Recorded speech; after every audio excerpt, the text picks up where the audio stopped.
Yeah, so I guess we'll just go around. And the first prompt is he admitted to stab. We're talking about Carmelo Anthony. And just in case anybody in the chat doesn't know who that is, this is a young man who was at a track meet and there was some sort of disagreement about him being in the tent of the opposing team. And there was some sort of kerfuffle and he ended up stabbing. And I think I can say that because he admitted to that.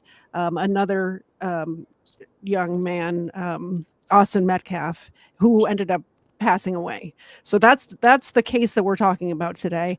And the first prompt is that Carmelo Anthony admitted to stabbing or killing Austin. And I guess we'll start with you, Johnny, or is that you want me to direct that? I don't know how you want this to go. Okay, so Carmelo admitted to stabbing Austin Metcalf. Does that mean he's guilty? And I know that that's something you like to talk about, Swifty. I'm going to turn this over to you then. What do you think? People say that, right? I'm saying like this is what I'll say. It's two sides and then there's a gray area. If you're looking at it from one side, you can say that that's him admitting to doing the killing, right? Because the ultimate aftermath of the stabbing was Austin Metcalf lost his life. But you can also look at it as if he's admitting to so-called defending himself by stabbing someone, but he didn't even know whether or not the person was dead or not. So how could you admit to something you don't even know? So that's why I say like it's a gray area, and I'm not saying that anybody is wrong for viewing it as if, oh, he's admitting to killing them. I'm just bringing up another scenario that maybe he just admitted to defending himself. Well, and I believe that's what he said at the time, is that he was defending himself. When in the same statement, just so we have the fact straight, in the same statement that he says, yes, I stabbed him, he also said he was defending himself. So my thing with him admitting, he's admitting to the stabbing itself, which obviously he's not admitting to killing. He probably doesn't know whether he died or not, whether he would die in an hour and 2 or later. So my thing is he is admitting to stabbing, which is ultimately all that's needed. Whether it was in self-defense, whether he was just trying to hand Austin the knife and accidentally did it, he's intentionally saying that he intended to stab, in other words. Right. And in my interpretation of the law is he has to admit this. You can't claim self-defense and then say that you accidentally killed someone or that you didn't mean to kill him, or that, I should say, you didn't mean to hurt him. By saying that he stabbed Carmelo Anthony, he has to say that, because if he doesn't say that, then he can't claim a affirmative defense for it. And we saw that with the Kyle Rittenhouse case, where Binger kept asking him, "You tried to kill him?" And Kyle said, "No, I was trying to stop the deadly threat by trying to kill him. No, I wasn't trying to kill him." However, Kyle did say, "I did intentionally shoot the person attacking him." And when you shoot him, he's got his skateboard in his hand? Yes. You didn't see any gun in his hand, correct? No. You didn't see a knife? No. You didn't see a bat? No. You didn't see a club? No. All he's got is the skateboard, right? That he's hit me in the head with twice, yes. Okay. And you intended to pull the trigger at that moment with your AR-15, correct? Yes. That wasn't an accident. No. That was your deliberate decision, correct? Yes. And you knew that the way that gun was positioned, you were going to fire that bullet right into his chest, right? He was attacking me, so I pulled the trigger. And you knew that when you pulled that trigger, that bullet was going to go right into his chest, didn't you? I can't say, I don't know where the bullet would have went exactly. The end of that gun was pointed directly at his chest when you pulled the trigger, correct? Yes. And you knew that, correct? Yes. And you still pulled the trigger, didn't you? Yes. Because you intended to kill Anthony Hubert at that moment, didn't you? No. What did you think was going to happen then? You got a gun that's aimed directly at his chest, you pull the trigger. What did you think was going to happen? If I didn't pull the trigger, I thought Mr. Hubert was going to kill me. Maybe I misphrased my question. Let me try again. when you pull the trigger of the AR-15 and it is directly against Anthony Huber's chest, what did you think was going to happen to Anthony Huber? That he would no longer be a threat to my safety. Because he'd be dead, right? Because he wouldn't be a threat to me. I don't know if he'd be dead or not. Did you even care at that moment whether or not Anthony Huber lived and died? Yes. Your only concern in that moment was your own safety, correct? Yes. So there's a huge difference between intending to shoot somebody to stop a threat and intending to kill that person. And I think that's what the main gist of it was. In my view, Karmelo saying that he stabbed Austin Metcalf doesn't hurt him at all. He has to do that. Okay, 1250, you're in your head. You don't like that. Or do you? Or you like that? No, this is what I'm saying. That's all I've been saying from the beginning. Mm-hmm. That's all I've been saying from the beginning. For self-defense, you have to admit that you did an act. Yes. That doesn't mean that you are agreeing that you did that act for what they say you did that act for. That's all I'm saying. Well, Just because he said I did it doesn't mean that he's saying, yes, I meant to kill him. That's Yes, correct. well, and I agree. I'm saying more so his intent was to do the action. So as long as we have his intention, like I intended to stab him because I was defending myself, the intention is all that's needed. Whether he wanted to or didn't want to, he ultimately did die. By law, like Johnnie Walker Dread just said, law, right? It's more to it than that. That's not intent. His intent was to stop a force, not to kill someone. You have to prove that his intent wasn't to stop a force, but his intent was actually to kill him. That's what the prosecution has to prove. That's what I'm saying. Like, it's easy to think black and white, and it's not that simple and cut and dry. That's all I've been saying. Like, everybody is looking at the police report, and they're looking at black and white. But there is a great area that the prosecution has to prove. The prosecution has to prove that his intent was solely to go to that track meet, get into an altercation, and to use that knife to kill someone.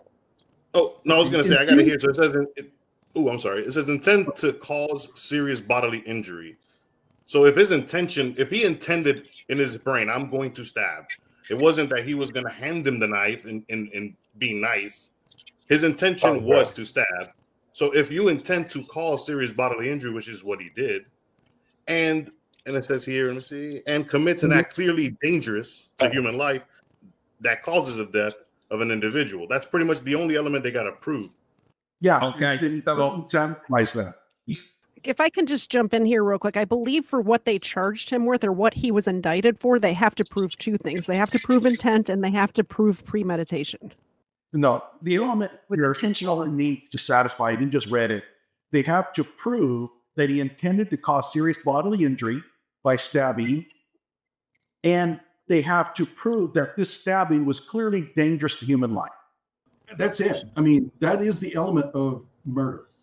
Okay, so what y'all have, which the most important word in that, the most important word in that statement is the intent.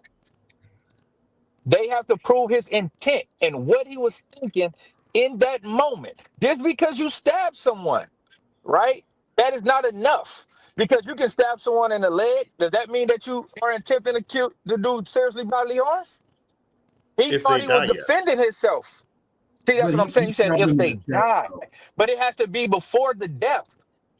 No. See, that's what it has to be before the death. You're talking the aftermath, right? Listen, you said the intent. I personally think any stab wound, whether it's in your arm or your neck or your leg or anywhere, that is great bodily harm. Well, even wasn't he stabbed him in the chest? That is clearly, if I'm on the jury, I'm thinking that the intent is there. I mean, I'm not going to stab somebody in the chest unless I'm trying to seriously injure them. And here's the other element, though. I mean, and this is the part that's kind of hard to understand. But for Karmelo to claim self-defense, he has to admit that he intended to cause serious bodily injury. No, he don't. No, he don't. Listen, he does not have to admit that he chose to cause seriously bodily injury. Him just thinking that I had to defend myself, that right there is the intent that he had. It wasn't to cause seriously bodily injury. It's a difference of intent. This is what I'm saying. A lot of people get it to where just because I hit somebody and they fall and hit their head and that caused them seriously bodily injury, is that my intent when I socked them? Yes. You will have to prove that if we're in the middle of a fight, I'm just thinking defend myself. That's how I defended myself. It's a lot of things that they're going to bring in, right? And I'm gonna tell you, because this is how the court goes. It's easy in black and white, and we can make assumptions because that's what we're doing. We're making an assumptions on his intent based on feelings and what we believe, not what is in fact. So that's all. Like what I'm saying is we're making assumptions based on our feelings and what we do in a situation. We think we would do in that situation. Okay. When so we don't here's- even know the whole situation that took place. Okay. So with affirmative defenses, you can't claim an affirmative defense unless you're willing to admit that you violated the element of the trust. Now, to give you an example, and this happened in Florida. I'm trying to think of her name, but she ended up claiming that she didn't intend to shoot her husband, that it was an accident. Well, you can't claim self-defense if you're claiming it's an accident. And the reason why they do this is because if you are really facing a serious threat, bodily injury, then you have to apply deadly force in order to stop it. So it would be inane to say, I was facing serious bodily injury, but I really didn't want to hurt him. Then on the affirmative defenses, you're not allowed to do that. So I think that, well, first of all, I think that the prosecution's not going to have any problem with this at all. He pulled out a knife. He even taunted him. And I know you're going to disagree with that word, but he said, see what happens. And then he pulls a knife and stabs him in the chest. I don't see any. This is where it gets tricky, right? Because we are only taking a statement from one witness. It was another witness that was there who also was in a police report who stated that Austin Metcalf told him he had to leave, and then Austin Metcalf stood up and pushed him. It didn't say that Karmelo said that. Hold on. Let me finish. Let me finish. He didn't say that Karmelo Anthony said those words that the other witness said. So you have two witnesses. This is what I'm saying, Johnny. You just brought up a statement from a witness. And then I just countered that with another statement from another witness. And then you try to say we're not talking about witnesses. Yes, we are. Because if we're not talking about witnesses, then you cannot talk about when Karmelo Anthony said, touch me and find out. Because that came from a witness statement. And what is also came from a witness statement was Austin told him to move and then stood up and pushed him. It did not say that Karmelo Anthony said those things in response. So you have those two witness statements. And the only thing that is consistent with those witness statements is that Austin Metcalf put his hands on Karmelo Anthony first. Go ahead and respond, Johnny. Okay, so I think we probably need to move on to the next because we're going to be spending a lot of time here, but I will maintain that the prosecution is not going to have any trouble with the intent to cause serious bodily injury. And I don't think that's going to cause any trouble for Karmelo, because Karmelo, to claim self-defense, is not going to fight the idea that he didn't intend to cause serious bodily injury. He's going to have to pretty much own that, and that's going to allow him to claim self-defense for what he did. But we can spend a long time on this, and I'm afraid that we might have one of the next one. I tell you what, 1250, would you like to put in your last words on that? I mean, what you just said, I agree with you, right? And what the moderator said in the beginning of it is that I still view it as they still have to show premeditation for M1. For Not in M1, you Texas. still have to. There's no I'm saying, premeditation. listen. What I'm saying is this, right? You can read the same sentence and interpret the words differently.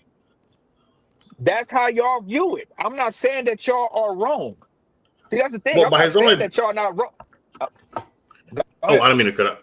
I By mean, his only. By his because only. hold Go on, ahead, Don, John. Don. Just let me. Go ahead. Go ahead. He asked me what's my last word. See, that's what I'm saying. Like, let me talk, please. Let me finish, and you can do what you got Okay. to do. The thing is this: I'm not saying that any one of you are wrong for your interpretation of what it is. I'm just speaking from my interpretation of it, and they have to prove for M1 premeditation. That's my input on it. That's how I read it. That's how I see it. They have to prove intent and premeditation. For murder 2, they don't have to prove premeditation. They just have to prove the intent. Now, Okay. that's my view on murder 1, right? That's my view on murder 1. It's 2 parts to it. That's why it makes it more higher of a crime than murder 2. Because the intent is all you need murder 2. So how could murder 1 be different if all you need is the intent? That's what I'm saying. I'm not saying, oh, y'all wrong. That's how y'all read it. But I'm not wrong because I read it and interpreted it a different way as well. That's how I view it. So that's all I have to say on it. Did Okay, you John. have something, John, that you wanted to say? Sorry. Yeah, I was gonna say mainly is, for one, just by the admission of him saying it's self-defense, he's in turn also admitting that he did it, because you have to. There's no way you can say I did self-defense. By how? I threw a flower at him? No, you stabbed him. That's what you did. So you intended by that own admission. And secondly, there is no really technically there's no murder 1 or murder 2. It's technically just murder. And if you're found guilty, then it's a felony in the first degree. And there's only really that line number 2 that they need to meet. And then Right. at the what is it, the sentencing stage, they could lower it to a second degree with the sudden passion thing. Yeah, that's pretty much